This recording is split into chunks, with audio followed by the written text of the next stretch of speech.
Hi எல்லாருக்குமே காலை வணக்கம். இன்றைக்கி ஞாயிற்றுக்கிழமை. எல்லோரும் வீட்டில் ஹாப்பியாக இருப்பேன்னு நினைக்கிறேன்.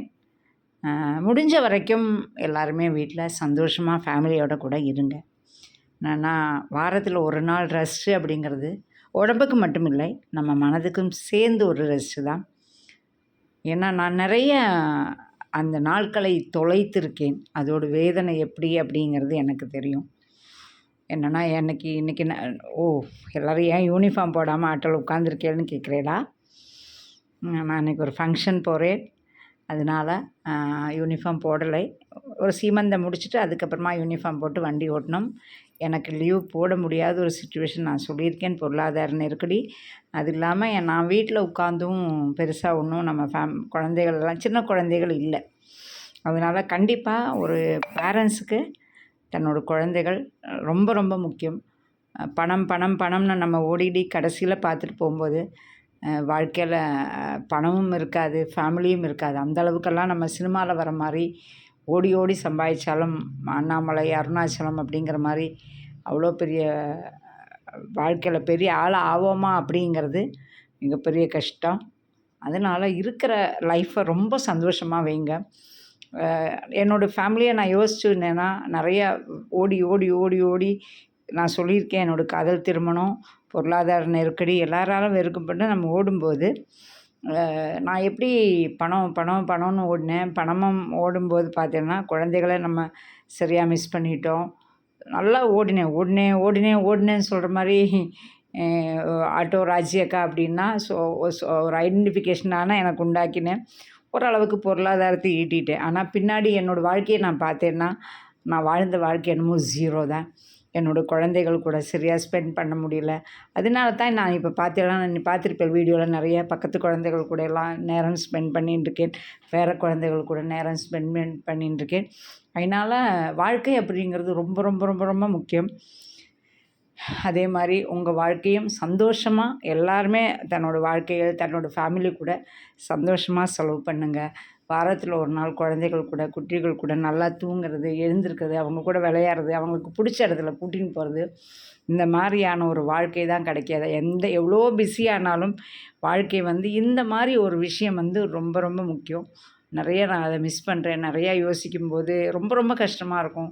குழந்தைகள் கூட என்னோடய குழந்தைகளுக்கு நான் சாப்பாடு ஊட்டினேனா அப்படின்னு கேட்டால் இல்லை அப்படின்னு தான் சொல்லலாம். எனக்கு ஊட்டின ஞாபகம் இல்லை. அவங்களே எடுத்து போட்டு சாப்பிடுவாங்க.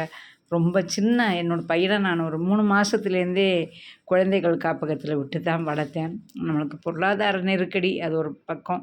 என்னோடய வண்டியில் வரவங்கள்ட்டையும் நான் சொல்லுவேன், முடிஞ்ச வரைக்கும் உங்கள் குழந்தைகள் கூட ஒரு 5 வயசு உங்களுக்கால டைம் ஸ்பெண்ட் பண்ண முடியும்னா அந்த வாழ்க்கை லைஃப்பில் மறக்க முடியாத ஒன்று. அந்த குழந்தைகளோட மழலையும் விளையாட்டும் அவ்வளோ ஹாப்பியாக இருக்கும். அந்த ஹாப்பி நீங்கள் அனுபவிங்க. எனக்கு அது சொல்லும்போதே கண்ணில் தண்ணியாக வருது. என்னென்னா நான் அதை அனுபவிக்கவே இல்லை. கண்டிப்பாக முடிஞ்சதுன்னா நீங்கள் எல்லோரும் அனுபவிங்க. என்னென்னா பக்கத்தில் வீட்டில் அந்த குழந்தை அவ்வளோ அழகாக பேசுவான். அந்த பேர் மோக்ஷிகா. அவளை செல்லு பார்க்க நான் விட மாட்டேன். ஆனால் ஒரு நாளைக்கு நான் பார்த்துட்ருக்கும்போது அவள் என்கிட்ட கேட்டா, நீ மட்டும் செல்லு பார்க்கலாமா அப்படின்னு கேட்டால். நிறைய அவள் கேட்கும்போது நம்ம குழந்தைகளும் இந்த மாதிரி தானே பேசியிருக்கோம், அதை நம்ம ரொம்ப மிஸ் பண்ணிட்டோமே அப்படின்னு தோணி நிறைய ஃபீல் பண்ணதுண்டு. அதனால் கண்டிப்பாக முடிஞ்ச அளவுக்கு நம்ம ஃபேமிலி கூட டைம் ஸ்பெண்ட் பண்ணுங்கள்.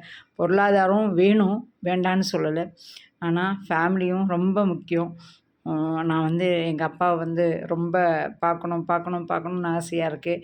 என்னென்னா இப்போ ஊருக்கு போய் அங்கே வீடு கட்டியும் அங்கே இருக்க முடியாத ஒரு சூழ்நிலை.